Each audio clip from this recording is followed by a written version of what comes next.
ඔබාතරෙන් සමුගත් නිලි රැජින මාලනී ෆොන්සේකා ගැන සිනමා සක්විති ගාමිණී ෆොන්සේකා සම්මාන උළෙලකදී අදහස පළ කරේ මෙසේ. ජීවිතය ආරම්භ වෙන්නේ දැනුයි.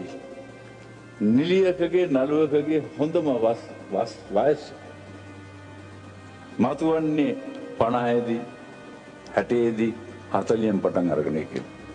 ඉතින් මොකක්ද මේ යන්න තියෙන හදිස්සිය? යන්න එපා, මටත් බලන්න කැමතියි, මටත් එක පොට රඟපන්නත් කැමතියි. ඒකෙන් තව ටිකක් කියමු. හුඟක් ඉන්නේ කියලා ප්‍රාර්ථනා කරනවා. තව රඟපාමු. මේ අතපහුව වෙච්ච තරුණ ජනතාවට, තරුණයන්ට කාටත් අපෙනුත් තව මොනවා හරි දීලා ඉදිරි කරලා යන්නට ඕනේ. ඒක නිසා ඒක කරලා